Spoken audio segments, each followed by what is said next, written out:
Hi everybody, it's Bert from Seasoned Gaming, and today we're going to be talking about the evolution of the Xbox One controller. Now this is the original Xbox One controller, and you're probably wondering why this is here. Well, this is the Xbox 360 controller, and I did kind of want to talk about where we came from and how we got to here. So we have the original controllers, X, Y, A, B. They stayed a solid color. Your two joysticks are here, your D-pad. You used to have a back button, a start button, the Xbox controller that, the Xbox Lite that gave the controller indication. You had 1, 2, 3, 4. You had your two bumpers, your right trigger and left trigger. Now let's get this out of the way. I did kind of want to talk about what it was. The last thing at the bottom is where we used to actually plug in our different headsets and things like that. Okay, now here is the original Xbox One controller. Now this is not the day one edition. Unfortunately, I did give mine away when I was selling mine to a buddy, but I do have one of the originals. Now, one thing to keep in mind is that we are currently in the fourth, or I should say third generation of the Xbox One controller, and we're going to talk about how each one of them did change throughout the generations. So let's start with the very back of the controller. I did take off the case already just to kind of show you where you'll actually be checking to see what model number you have on your controllers. So at the very middle, all the way to the left, you're going to see a model number. Now this is model number 1537 or 1537. This is the original model number of the Xbox controllers. The original ones came in the black color. They did kind of release some special editions like a Sunset Overdrive one and a few other ones later on down the road, and then all the colors started coming out like crazy. But one thing to keep in mind is that the Xbox One controller button configuration overall has not changed. There have been subtle changes with the button feel and kind of the back, but the overall controllers haven't changed. So once again, we have our joysticks, our D-pad. This is now our menu button, and over here we have kind of an options button that lets you kind of mess with the options. The Xbox 360 controller had a 1, 2, 3, and 4 depending on what player you were. These don't have that, they just literally light up. You have your bumpers at the top, so you have right bumper, right trigger, left trigger. Now, as we kind of talked about before, I shouldn't say we didn't talk about it, but one thing to mention is that these controllers still use batteries. Some people do not like that at all. I personally like it more than the internal battery because you can change batteries in and out as much as you want. You can get the long-lasting batteries, whatever you want on that, to kind of whatever it is. We're going to talk about some accessories for this in a second, but we'll come back to that. Now, these controllers do use the micro USB, so I'll actually be showing you one of those plugs. Let me see if I can get one kind of up close for you to see exactly what that is. So I'll take a better picture for this. This is kind of having a hard time zooming, but this is not the USB Type-C that is out now. This is the micro USB. This was kind of maybe a generation or two ago for not only phones that are non-Apple, but other items that you can use, and I'll come back to that in just a second. So let's talk about it. That is the controller port for charging, and also if you want to go wired. So one of the things that was kind of important about the Xbox One controller is that when you do wire it and connect it to the actual Xbox One, it is the same as a wired controller. All the wireless functions that are in the controller turn off when you have that. And the original developers and kind of engineers of the controller did say that they wanted to have it under 9 milliseconds when you are wired. So the lag is almost completely gone, and that's why you see most pro gamers actually go wired when they use any kind of controller, whether it be PlayStation or Xbox One. Now let me flip this over to the very bottom. This was the original connection that did come with the Xbox One. Now if you notice, there's no headphone jack or anything else along those lines. The actual headset that came with the Xbox was a little bit different. So here you had kind of just the one side, and you have your microphone that did come down. The controller at the very bottom, I should say the port, did look like this. It does literally connect to the bottom, and you would literally plug it in. This is the standard headset that used to come with the launch one. You had your mute button and your volume up and down.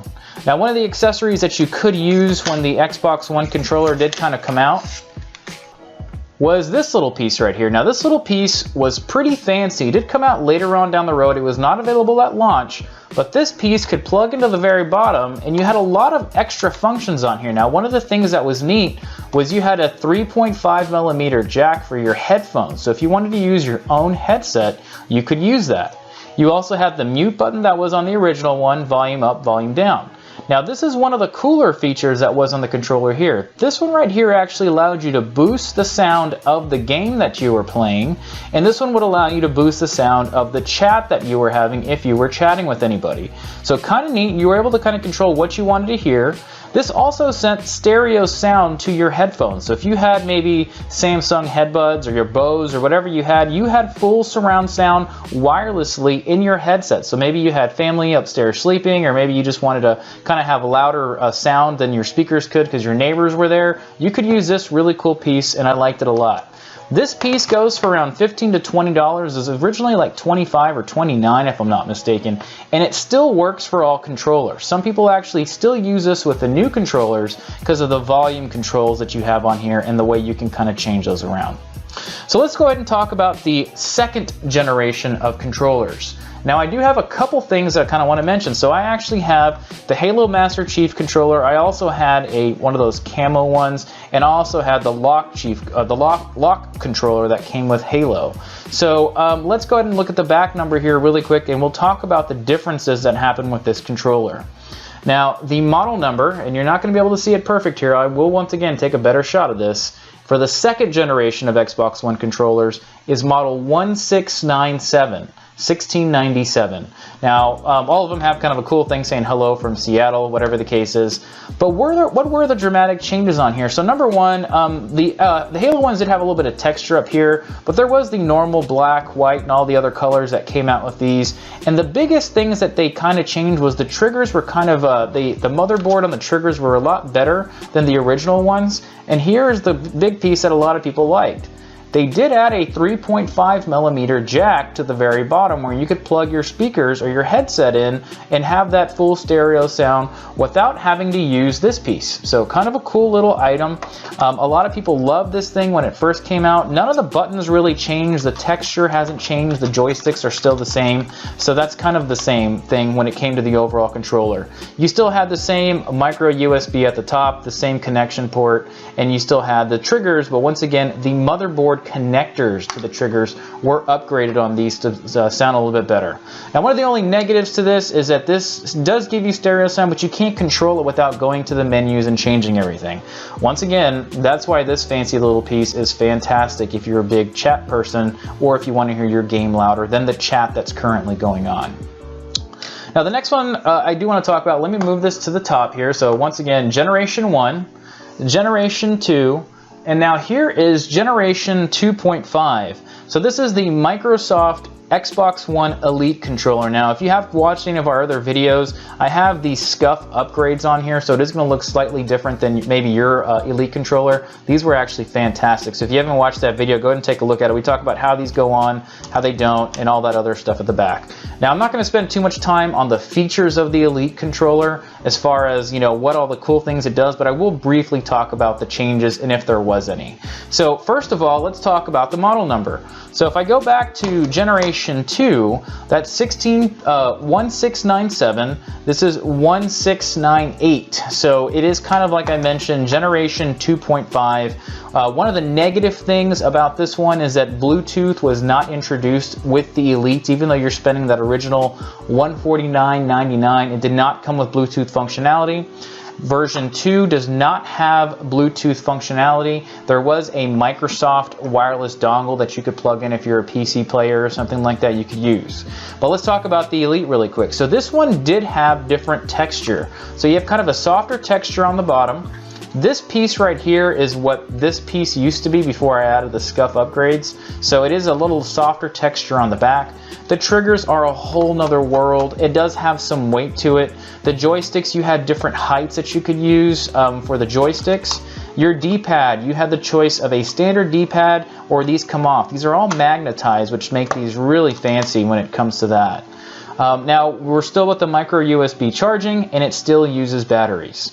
One of the other features that you had with the Elite was you could change the length that the joystick actually went. So if I go all the way to the bottom, I have very little. If I leave it at the top, I have longer travel with the joystick. That's on both sides. There was also some additional controller pieces that you could magnetically put back on here, and you could map these controllers to the back. So when you're hitting, you could hit the back buttons while controlling that.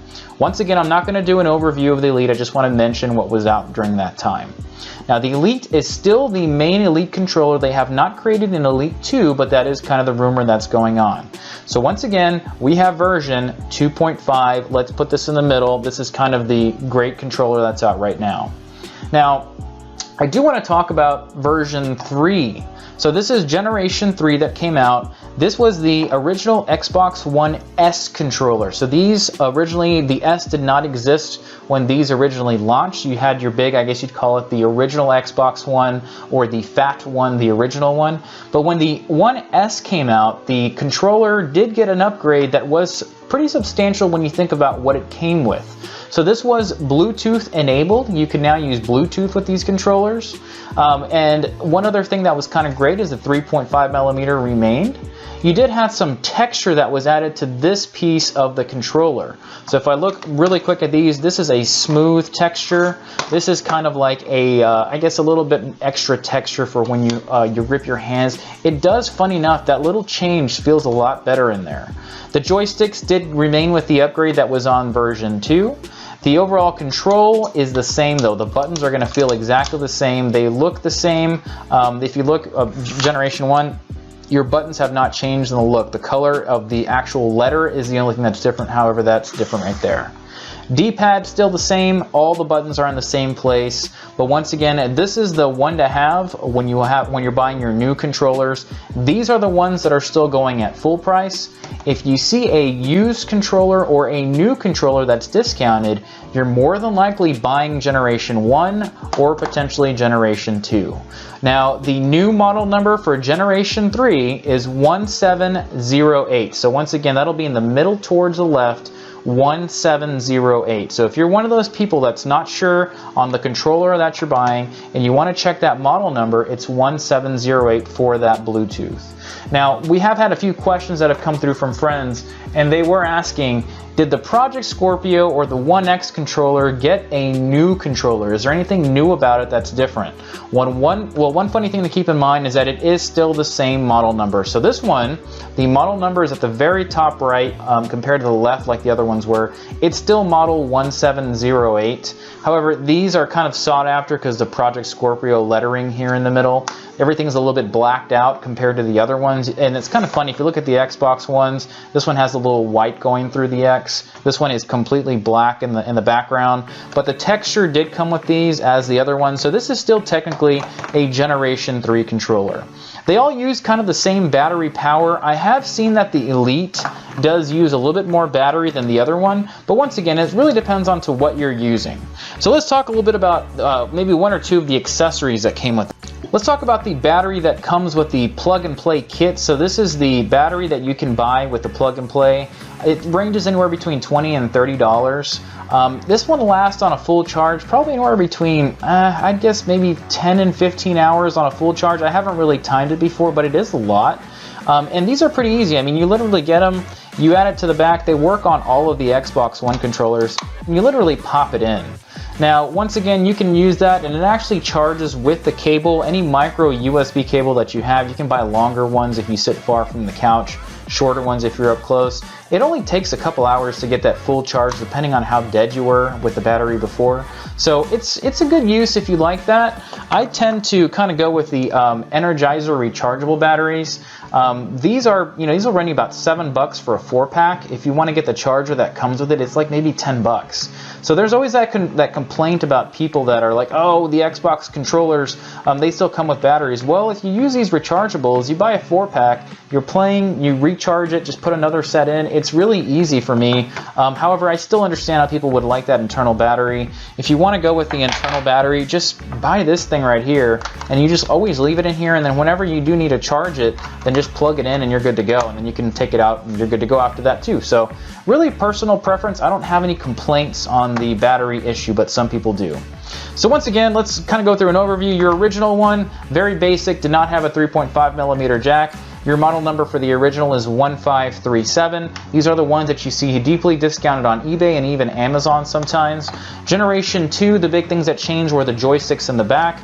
Model number is 1697. You also got the 3.5mm jack at the bottom. What I call version or generation 2.5 is the Elite controller. It kind of stands by itself. You can get this one customized only with the Gears of War 4 that came with it. Other than that, there wasn't very many Elite skins or anything that you can get from them officially from Xbox, but I have seen these kind of modified from people. This one is model number 1698. very similar to its version 2.0.1697. Once again, I'm not going to go through all the features, but that's just the Elite controller. This is what people consider the best controller from the officially licensed Microsoft product.